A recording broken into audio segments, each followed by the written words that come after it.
Everyone तपाईहरुलाई हाम्रो YouTube च्यानलमा धेरै धेरै स्वागत छ। तपाईहरुले हाम्रो लभ स्टोरी पार्ट 1 2 3 लाई धेरै माया अनि सपोर्ट गर्नुभयो। त्यसको लागि तपाईहरुलाई धेरै धेरै धन्यवाद। म मराठी भएर पनि नेपाली सिक्दैछु।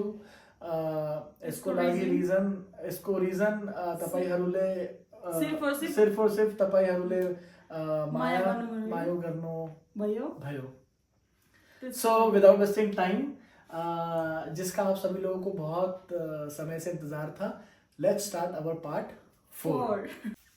तो यस, लास्ट वीडियो हमने एंड किया था जहाँ पे हमारा रिलेशनशिप बहुत ही अच्छा चल रहा था एंड हम लोग just go with the flow के साथ में चल रहे थे, राइट? तो फिर उसी टाइम क्या हो गया कि अंकित का पोस्टिंग आ गया, ट्रांसफर आ गया, मतलब वो सिलीगुड़ी से मूव आउट होना था उनको।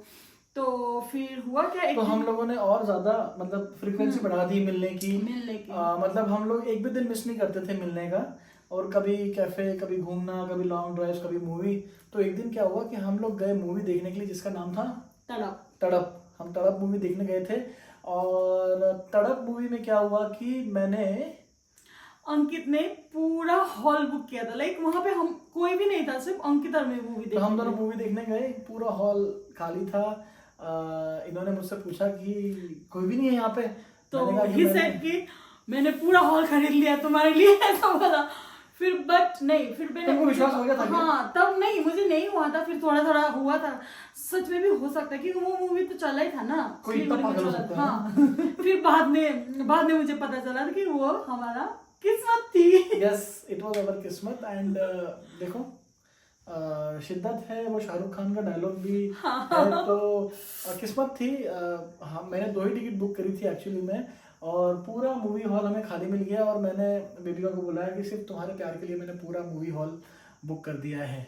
तो अगर आप वीडियो देखने वालों में से कभी किसी ने, 2 लोगों ने अगर कभी मूवी अकेले देखी है, पूरे वीडियो देखा है मूवी का पूरे हॉल में, तो प्लीज कमेंट करके बताइए कि आपकी भी किस्मत में ऐसा दिन आया था कि आप मूवी हॉल में सिर्फ 2 लोग बैठे हुए थे, या अगर किसी के हस्बैंड या किसी के बॉयफ्रेंड ने पूरा मूवी हॉल बुक कराया है अपनी गर्लफ्रेंड के लिए, या गर्लफ्रेंड ने कराया है अपने बॉयफ्रेंड के लिए, तो भी हमें प्लीज कमेंट बॉक्स में जरूर बताइए। ये हमारे साथ 2 बार हो चुका है, या 2 बार हो चुका है। एक बार हमारे साथ में सिलीगुड़ी में हुआ, और दूसरी बार हमारे साथ में बड़ौदा में हुआ। वहां पर भी हम लोग मूवी देखने गए थे, अगेन हम दोनों ही सिर्फ और उस वक्त फिर से मैंने इसको ऐसे बोला कि मैंने पूरा मूवी हॉल तुम्हारे लिए, पूरा मूवी हॉल फिर से बुक कराया। देखो, ये दो बार तो किस्मत नहीं हो सकती ना। पहले बार अगर मान लो किस्मत थी, लेकिन दूसरी बार तो नहीं हो सकती। तो ये मानती भी थी आज तक कि मूवी हॉल पूरा मैंने बुक कराया होगा, लेकिन ऐसा नहीं है दोस्तों। काफी पैसा लगता है, इतना पैसा नहीं है मेरे पास में। तो फिर क्या हुआ कि एक दिन में कोई ऑफिशियल काम से ना, मतलब सिलीगुड़ी से बाहर गई थी, गोरवधन। हाँ। फिर वहां से आते टाइम मेरा हो गया एक्सीडेंट। एक्सीडेंट हो गया। हाँ, एक्सीडेंट हो गया मेरा। मतलब मेरे भाई के साथ में मैं बाइक पे थी, तो अचानक हम जैसे रोड में ऐसे जा रहे थे बाइक में, तो इधर से पता नहीं क्या आ गया, और रात के टाइम पे तो हम लोग रात नहीं थी, थोड़ा अंधेरा अंधेरा हो गया था। तो मैं गिर गई धड़ करके, मतलब मैं भी, भाई, बाइक, सब कुछ गिर गया रोड पे। तो फिर पहली बार मैं किसको फोन लगाऊं, मैंने ना मम्मी को फोन लगाया, ना मेरे सिस्टर्स को फोन लगाया, ना पापा को फोन लगाया, मैंने अंकित को फोन लगाया। तो इनके पास वो एप्पल वॉच थे, तो 4-5 लोग अंकित की लाइफ में ऐसे ही जिनके फोन कहीं पर भी हो, कैसे भी हो। तो मेरे पास में एप्पल वॉच थी, तो उसमें ना मैंने 4-5 लोगों के नाम मतलब जो फोन कांटेक्ट लिस्ट में थे, तो मैंने वो उन्हीं के लिए खरीदी थी एक्चुअली, कि वॉच रहेगी, उसके ऊपर कॉल आ जाएगा, and in any condition of life, चाहे मैं कहीं भी हूँ, चाहे मैं कुछ भी काम कर रहा हूँ, या मैं कुछ भी एनी काइंड ऑफ मीटिंग और एनीथिंग, मैंने लाइफ में इन 5 लोगों का फोन उठाना ही उठाना है, इनसे बात करनी है। एंड मैंने सोच रखा था कि मैं इन लोगों का फोन कभी मिस नहीं करूंगा। तो लाइक उसमें मेरी मम्मी थी, मेरी बहन थी, एंड ऑब्वियसली वन नेम तुम्हारा भी था। तो मैं I was in a very important meeting, काफ़ी इंपॉर्टेंट मीटिंग चल रही थी और तुम्हारा कॉल आया उसमें। मैंने कॉल देखा है, मैंने सर से कहा कि sir excuse me, I have to go, I have to take this call, I can not leave it. Everybody was looking at me that, मतलब कोई ऐसे करता नहीं था वहाँ पे, कोई करता नहीं है। जब कॉल आता है ना तो पीपल एक्चुअली अपना सब लोग फ़ोन वोन सब बाहर रख के आते थे, और मैं क्योंकि था तो मैंने बोला कि सर एक्सक्यूज मी, मेरे को ये कॉल लेना ही पड़ेगा। सो मैंने इनका कॉल लिया और तब इन्होंने मुझे बताया कि इनका हो गया था एक्सीडेंट। अच्छा, मैंने पूछा भी था तुमसे, मैं तुमसे पूछा था कि सच बताओ यार, सच में एक्सीडेंट हुआ है, क्योंकि मैं बहुत इंपॉर्टेंट मीटिंग में बैठा हुआ हूँ, सच में एक्सीडेंट हुआ है क्या? तो तुमने कहा कि हाँ सच में बहुत, और एंड देन मैंने तुम्हें क्या बोला उस दिन कि ठीक है तो फिर मैं आ रहा हूँ। एंड देन मैं अपना पूरा बहुत ही ज़्यादा इंपॉर्टेंट मीटिंग में अपनी छोड़ के सीधा इनको लेने पहुँच गया। फिर कैसी थी ना वहाँ पे तुम, ऐसे वो लगा के बैठी हुई थी, मुंह फुला के बैठी हुई थी, मेरा मुंह इतना हो गया था, ये गाल इतना हो गया था सब। ये गाल पे यहाँ पे लगी, यहाँ पे कहीं पे भी लगी हुई थी, इधर भी लगी हुई थी, यहाँ पे भी लगी हुई थी, पाँव में लगी हुई थी, पूरा हाथ पैर पूरा, मतलब रोड पे तो कैसे गिर। फिर क्या किया मैंने? फिर इन्होंने मुझे ले जाके हॉस्पिटल में ये सब कुछ ड्रेसिंग वगैरह करवा के, मेडिसिन लगवा के, आपने खुद भी लगाया ना? हाँ। फिर उसके बाद में मुझे घर छोड़ दिया। तब मैं, मतलब वो सारी चीजों जब मुझे लगता है मेरा टेस्ट होगा नहीं बेबी का, वो नहीं कि मैं सब काम छोड़ के तुम्हारे लिए आऊंगा कि नहीं आऊंगा। हाँ, टेस्ट कर दी क्या तुम मेरे को? नहीं, मन से तो नहीं करी थी, बट वही सारी चीजों ना, मतलब मुझे आपके तरफ खींचे लेके जा रहे थे। या तो मतलब true things came in front of you automatically, not plan but automatically, ऊपर वाले के प्लान से सारी सच्चाई तुम्हारे सामने ऑटोमेटिकली आती गई ना। तो अब क्या हुआ कि दिस पार्ट 4 एक्चुअली हम आपको बताने वाले हैं कि किस तरह हमारे बीच में, हमारे रिलेशनशिप में पहली बार एक दरार नहीं, एक टेंस्ड माहौल आया, जिसको हम लोगों ने कैसे टेकल किया, हैंडल किया। तो हुआ ये था कि मेरा ट्रांसफ़र आ चुका था और मुझे जाना भी था, एंड कुछ ही दिन बचे हुए थे मेरे जाने के। तो मैंने इनसे कहा था कि मेरे को अपनी मम्मी से मिलवाना है। तो आई थिंक तुम भी उस समय टेंशन में थी, एंड देन तुमने मेरे ऊपर नागासाकी हिरोशिमा वाला बम फोड़ दिया। तो मेरी जिंदगी में न्यूक्लियर अटैक कर दिया तुमने। तो फिर मैंने उस दिन, मैं एक्चुअली मेरा पासपोर्ट का वेरिफिकेशन के लिए गई थी, तो वहीं से पुलिस वेरिफिकेशन से जब मैं आ रही थी तब मेरा एक्सीडेंट हुआ था। तो फिर मैंने उस दिन भी शायद आपको नहीं बताया था, उसके दूसरे दिन या तीसरे दिन मैंने अंकित को बताया होगा कि अंकित मुझे भी बाहर जाना है फॉरेन। तो इन्होंने अपना पासपोर्ट बना लिया, सब कुछ प्रोसेस इन्होंने अपने कर ली, और मुझे पता ही नहीं है, मैं अपना अलग ही ख्वाब में चल रहा हूँ। हाँ, मैं 2-3 इंटरव्यू भी दे के 2-3 जगह पे मेरा सिलेक्शन भी हो रखा था। मैं अपने अलग ही ख्वाब में चल रहा हूँ कि अंकित इधर प्लानिंग कर रहा हूँ, मम्मी से मिलवाऊंगा, शादी का, एंड बिकॉज प्रपोज तो मैं कर चुका था, and I was very sure कि मेरे को टाइम पास नहीं करना है। मैंने कहा था इनको कि मेरे पास में ज़्यादा टाइम नहीं है, मतलब मैं टाइम वेस्ट नहीं करना चाहता हूँ। तो I was very sure that I want to get married, even if it is before, मतलब सिलीगुड़ी से जाने के पहले भी अगर शादी हो जाती है मेरी इनसे तो भी चलेगा मेरे को। बट यस, ये अपनी लाइफ में, क्योंकि मैं अपना अलग टेंजेंट पे था, ये अपना अलग टेंजेंट में थी। हाँ, तो मैं जस्ट ग्रेजुएट हुई थी तब। तो मैंने सोचा कि अभी मैंने कॉलेज खत्म किया, अभी जस्ट मैं एमए कर ही रही थी तब ना, अभी मैं शादी करूंगी तो ये ना थोड़ा सेल्फिशनेस हो जाएगा, राइट? क्योंकि आप सब लोग पूछते हो कि मतलब मेरे फैमिली के बारे में। तो मेरी एक सिस्टर है, मैं हूँ और मेरे मम्मी पापा, तो मतलब मेरा भाई नहीं है मम्मी पापा को टेक केयर करने के लिए। तो मुझे भी थोड़ा बहुत सोचना पड़ेगा ना, एक घर की बड़ी बेटी। तो मैं तो अभी मम्मी पापा ने सब कुछ करके इतना मुझे पढ़ाया बढ़ाया, ऐसे बनाया, तो मैं शादी करके अंकित के साथ शादी करके अपना लाइफ सेटल नहीं कर सकती, राइट? अगर मैं चाहती, मेरी जगह पे कोई भी लड़की होती तो शायद करती, लेकिन मेरा सोच थोड़ा डिफरेंट लेवल तक है, तो मैंने ऐसा नहीं किया। मैंने अंकित को बोला कि पर मैंने भी बहुत बार फोर्स किया तुमको कि सब तो सेट है, हाँ, सब कुछ सेट है। तो तुमने अपने मन में सोच रखा है ना कि तुमने अपने घर वालों के लिए कुछ करना है, everything is set, you and I love each other, सब कुछ सेट है। तो मैंने कई बार इनको फोर्स किया कि यार इट्स ओके, घर वाले तो यही चाहते हैं कि लड़की की शादी अच्छी जगह पर हो जाए, लेकिन इन्होंने ठान रखा था बिल्कुल कि इन्हें कुछ अपनी लाइफ में अपने पेरेंट्स के लिए, अपने घर के लिए, अपनी सिस्टर को पे बैक तरीके से कुछ करना है लाइफ कुछ में। करना ही है, लाइक अभी मतलब सब कुछ सेट है, वो लोग भी चाहते हैं मैं शादी करूँ, इसका मतलब ये नहीं कि मैं सच में भी शादी करके चली जाऊँ, राइट। मुझे भी कुछ ना कुछ करना था, तो इसीलिए मैंने अंकित को बोला कि अंकित मैंने पासपोर्ट बना लिया है, मेरा ऑलरेडी वेरिफिकेशन हो गया, मेरा पासपोर्ट अभी आने वाला है, तो इंटरव्यू भी क्लियर हो गया तुम्हारा? इंटरव्यू भी क्लियर हो गया और मुझे बाहर जाना है। और ये मैं अंकित की पीठ पीछे कर रही थी, लेकिन अंकित अलग जोन में चल रही थी और मैं थोड़ा अलग जोन में, और इसीलिए तुम्हारी हिम्मत नहीं हुई मुझे बताने की। और मुझे हिम्मत ही नहीं हुई कि अंकित के सामने आके सारे बात कन्फेस करने की। तो एक दिन तो करना ही था, तो मैंने कर दिया।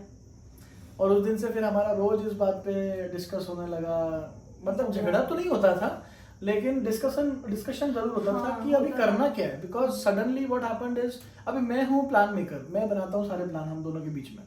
तो अब मेरे प्लान तो खलास हो गए, क्योंकि she wanted to go outside, passport बन गया, वेरिफिकेशन हो गया, जॉब के लिए इंटरव्यू हो गया और पास भी हो गई थी। बस तुम्हारा वो वीज़ा का काम और वो सब बाकी था, जिसके लिए वो मेडिकल के लिए जाना था।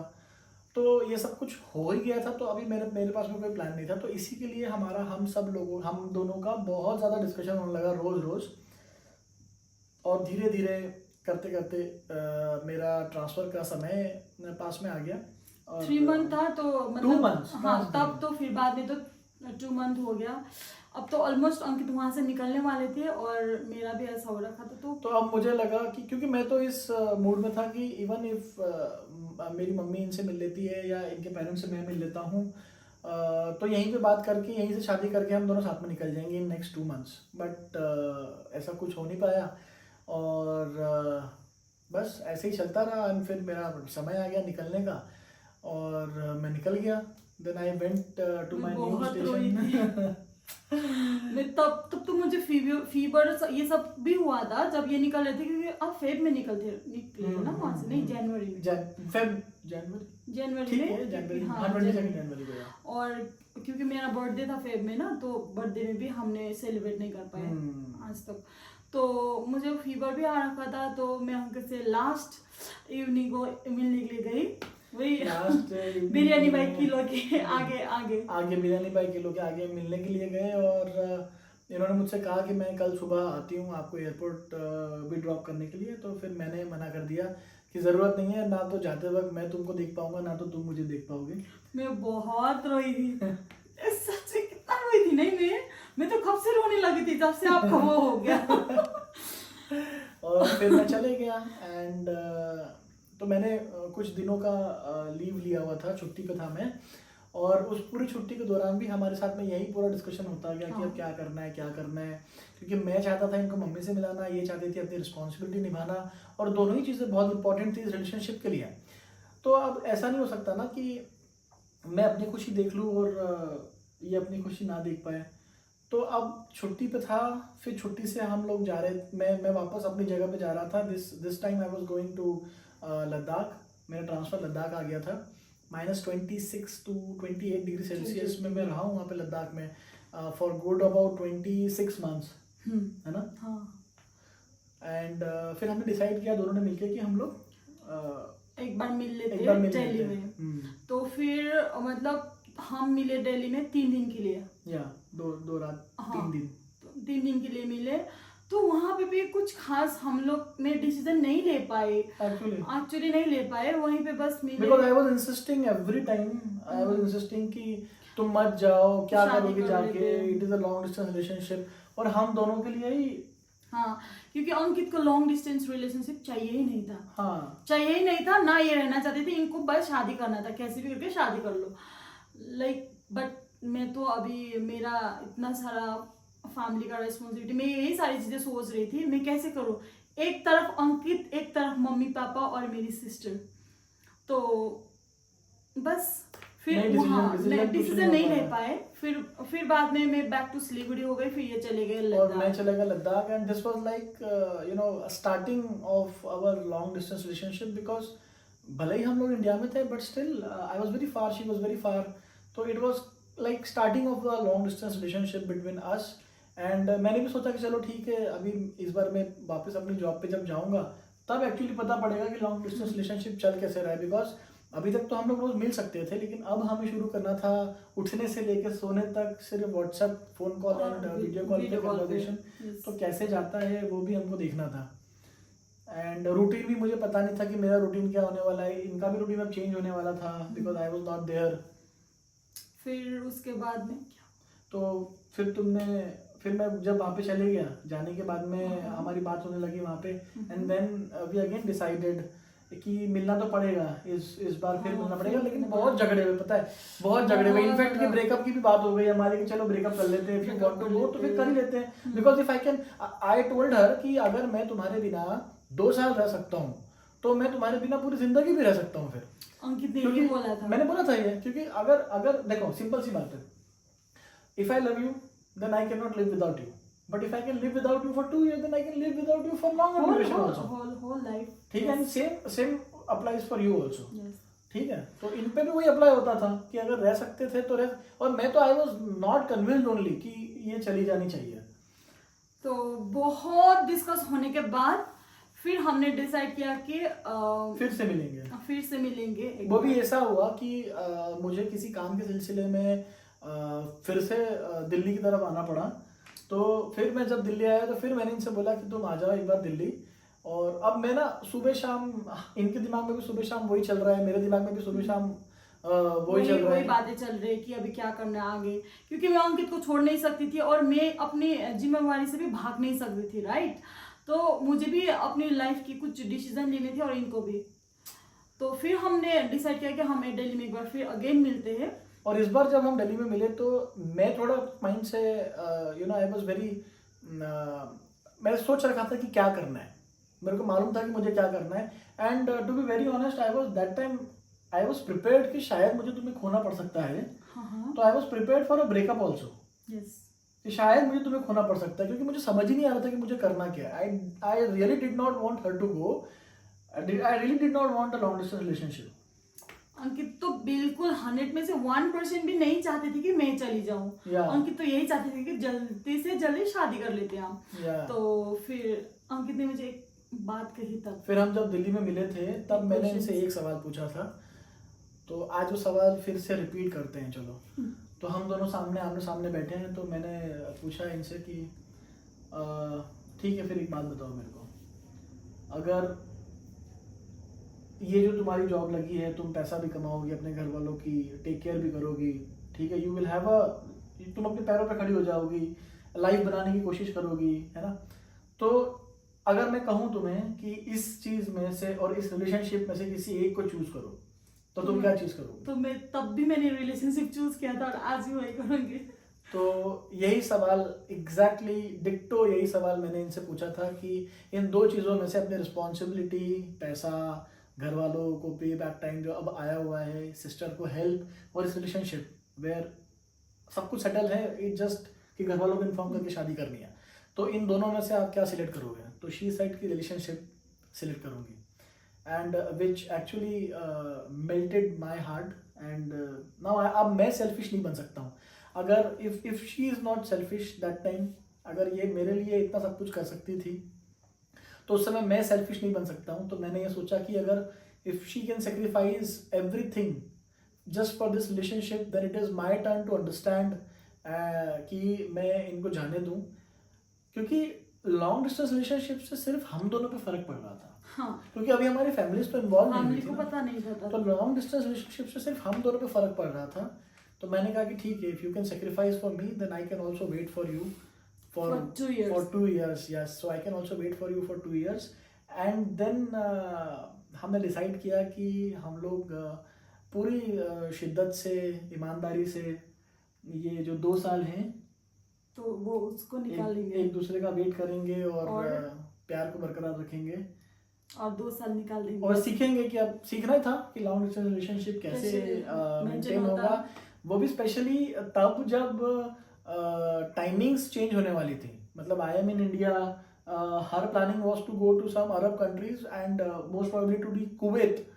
तो she was going to Kuwait and I was in India. Kuwait का टाइमिंग इंडिया की टाइमिंग से 3 घंटे पीछे है, पीछे था ना? हाँ, पीछे ही था। तो कुवैत का टाइमिंग इंडिया के टाइमिंग से 3 घंटे पीछे था। तो अभी क्या करना है, कैसे करना है, तो कुछ पता नहीं था। और बहुत मैं तो फर्क डरा हुआ पड़ता था, है, बहुत डरा हुआ था, बहुत फर्क पड़ता है। timing की वजह से। Even I appreciate those people जो इंडिया में रह के यूएस, कनाडा, ऑस्ट्रेलिया के लोगों के साथ में रिलेशनशिप में है, या आप लोगों का जो लव पार्टनर है he is in those countries जहाँ पे पूरे पूरे दिन भर का फर्क है। I appreciate those people, hats off to you कि आप लोगों ने टाइमिंग के डिफरेंसेस के बावजूद रिलेशनशिप आप लोग बरकरार रखते हो, and best of luck to you guys as well. तो अब हमारा रिलेशनशिप ऐसे चल रहा था, she was going, I was also going. तो देन हमने डिसाइड किया एक बहुत ही इंपॉर्टेंट चीज़ कि before starting this long distance relationship what was important for us, कि हमारे पेरेंट्स से मिलवाना, पेरेंट्स को मिलवाना और पेरेंट्स को बताने के लिए ना। तो अंकित ने बोला कि अंकित की मम्मी से मिलाएंगे मुझे। हाँ, क्योंकि मेरी मम्मी से मिलवाना ज़रूरी था, क्योंकि बहुत ही अगर जरूरी मैं था। नहीं मिलवा पाता मेरी मम्मी से इनको तो बहुत दिक्कत हो जाती, बिकॉज ऑब्वियसली पेरेंट्स, अब क्या था कि 2 साल बाद जब ये आने वाली थी, फिर हम उसके बाद में अपने पेरेंट्स को बताते, तो फिर तो और वो They will take time. they will take time, yes, they will take their own time to understand the relationship, to think about it, to decide about it, and it will take another 6 months to decide. ले जो अंकित बिल्कुल नहीं चाहते थे। मैं तो अंकित को अगर 2 साल में वेट कर रहा हूँ तो 2 साल बाद, तो जिस दिन तुम आओगे उसके 1 महीने बाद शादी करनी है, ये मैंने बता दिया था। अंकित ने यही बोला था मुझे, जिस दिन तुम आओगे अगर इधर तुम शादी करोगे तो भी मुझे मंजूर है। अंकित का ही था। देखो मैंने तुम्हें 2 साल दे दिया है, 2 साल से 1 महीने के अंदर शादी हो जाना चाहिए। एग्जैक्टली। चाहे तुम कैसे भी अभी बताओ पेरेंट्स को, बाद में बताओ, या तुम जब आ रही हो तब बताओ, लेकिन शादी हो जाना चाहिए। हाँ, तो अब हमें मालूम था कि हम शायद अब मिल नहीं पाएंगे, या एक ही मौका था जो अब हम मिल सकते थे कि जब हम अपने पेरेंट्स को एक दूसरे से मिलवाते। तो now this was the time, a very important decision to be taken कि before she goes to Kuwait, the other country, कैसे ये सब कुछ हम लोगों ने किया। हम लोगों ने मतलब मैंने इनको अपने पेरेंट्स, मेरी मदर ही हैं केवल, माय फादर एक्सपायर्ड इन 2020, तो कैसे मैंने इनको अपनी मदर से मिलवाने का प्लान किया, क्या वो प्लान सक्सेसफुल हुआ, वो सक्सेसफुल नहीं हुआ, this very important things, this is very important thing, and this we will cover in our part 5. So keeping this part 4 a little shorter, क्योंकि पार्ट 3 बहुत ज़्यादा बड़ा हो गया था, बहुत ज़्यादा। तो keeping this part 4 a little shorter, part 5 में हम लोग कवर करेंगे हमारे इस थॉट का कि पेरेंट्स से मिलवाना है, नहीं मिलवाना है, लॉन्ग डिस्टेंस रिलेशनशिप को हमने आगे कैसे निभाया, एंड किस तरह से लॉन्ग डिस्टेंस रिलेशनशिप खत्म हुआ finally. Again a short story that we will cover in our part 5. So stay tuned guys, and thank you so much once again for supporting us. So many good comments, so many likes, and so much of excitement जो हम लोग देख पा रहे हैं अपने viewers से। आप सभी लोगों से गुजारिश है कि प्लीज़ प्लीज़ प्लीज़ इसी तरह से आप अपना प्यार बरसाते रहें, and please share our love story. You want to say something? Yes, like म चाहिँ नेपालीबाट भन्न चाहन्छु होइन, किनकि कतिजनाले कमेन्ट गर्नुभएको छ नेपालीमा भन्नु भनेर। तपाईँहरूले जति पनि अब अङ्कितले त कतिवटा फिलिङ्स तपाईँहरूले एक्सप्रेस गर्नु सक्दैन, बट तपाईँहरूको कमेन्ट पढेर अङ्कित यति धेरै खुसी हुन्छ कि अब लाइक कतिवटा कुरा उसले बुझ्दैन होइन, बेबी कहाँ यो के भनेको, जरा देखो देखो ऐसे बोल तर कतिजनाले अब हाम्रो फेसबुकमा पनि कति भिडियोहरू भाइरल भइरहेको छ, त्यहाँनिर पनि कतिजनाले नराम्रो कमेन्ट गरेको छ होइन। अङ्कितको मुखमा त्यो नराम्रो कमेन्टको लागि नराम्रो रिप्लाई तक गर्नु मान्दैन अङ्कित। म कतिवटा कमेन्टमा रिप्लाई गर्छु किनकि मलाई धेरै रिस उठ्छ, अदरवाइज नराम्रो कमेन्ट आयो भने उसले डाइरेक्ट डिलिट गरिदिन्छ, रिप्लाई पनि गर्दैन, न उनीहरूलाई नराम्रो पनि भन्दैन। तर मलाई चाहिँ मन दुख्छ किनकि अब बिङ मराठी अङ्कितले यति डरलाग्दो के भन्छ सपोर्ट गर्छ होइन नेपाली ल्याङ्ग्वेजलाई, अन्त उसले यति डरलाग्दो मन पराउँछ, कति सिक्नु खोज्छ। तपाईँहरूले त देखिरहनु भएको छ उसले कति सिक्नुको लागि ट्राई गर्छ है, एउटा गाना रेकर्ड गर्नुको लागि कति सिकेर, कति मिनिङहरू हेरेर, कति प्र्याक्टिस गरेर उसले गाना गाउँछ। स्पेसली गानै गाउँदाखेरि पुरा प्र्याक्टिस गर्छ होइन। अब त्यस्तो गर्दाखेरि पनि हाम्रो नेपालीहरूले चाहिँ अप्रिसिएट नगरेर चाहिँ नराम्रो नराम्रो कमेन्ट गरेर स्ल्याङ वर्डहरू बोलेर गर्छ होइन। तर पनि अङ्कितले चाहिँ त्यसलाई नेगेटिभ वेमा कहिले पनि लिँदैन, तर म चाहिँ लिन्छु किनकि अब म चाहिँ उसको वाइफ हो होइन, अभियसली त्यही भएर पनि मलाई नराम्रो लाग्छ, म चाहिँ लिन्छु। प्लिज नराम्रो कमेन्ट नगरिदिनु होला। सो आज के लिए अगर अब मेरे को भी एक चीज बोलनी है, one more thing that I want to convey is मतलब जो लोग हमें बुरा कमेंट कर रहे हैं, इट्स ओके, डजंट मैटर। आप लोग नहीं देखना चाहते, आप लोग मत देखिए, it is okay, it doesn't matter. And मतलब मैं तो कोशिश कर ही रहा हूँ अपनी तरफ से पूरी हर चीज़। एंड यस, कमेंट्स में कई बार आता है ऐसा कि लोग मुझे ज्वाई राजा बोलते हैं, हमरो इंडियन ज्वाई बोलते हैं, मुझे बहुत अच्छा लगता है। People from Nepal who are supporting us and accepting a person जो कि एक अदर कास्ट से है, who is a non Nepali, who is a non speaking, आप लोगों की नेटिव लैंग्वेज भी नहीं बोल रहा हूँ मैं। तो जो लोग मुझे एक्सेप्ट कर रहे हैं, मुझे जवाई राजा बोल रहे हैं, दाई भी बोल रहे हैं, जीजू बोल रहे हैं, वेनाजू बोल रहे हैं, दीजू बोल रहे हैं। So thank you so much, lots and lots of love to everyone for accepting me, a non-Nepali guy, as your Jiju. Love you all. Thank you. So we will meet in our part. कितने लोग ना हमें वो लंबा लंबा comment लिखते हैं, हमें बहुत खुशी मिलती है, इतना ज्यादा खुशी मिलती है ना। और हम सारे कमेंट पढ़ते हैं, सारे कमेंट पूरा कमेंट पढ़ता हूँ मैं, और हमने स्क्रीनशॉट भी ले रखा है उन सारे कमेंट्स का, बिकॉज वो सारे कमेंट्स हम किसी ना किसी वीडियो में एक बार लेके आना। हाँ, अभी हम लोग Q&A वीडियो जब बनाएंगे, अब बनाने वाले हैं हम, उस वीडियो में हम अच्छा कमेंट, हम ज़्यादा से ज़्यादा कमेंट पढ़ने की हम ट्राई करेंगे। सो आज के लिए हमारा वीडियो यहीं तक हम एंड करना चाहते हैं। अगर आपको हमारा लव स्टोरी पार्ट 4 अच्छी लगी तो प्लीज इसको शेयर कर दीजिए एंड अच्छे कमेंट्स लिखिए, and you can ask us questions also so that we can cover those questions in our part 5 और in our question answer session. So love you all, take care, bye bye, नमस्ते।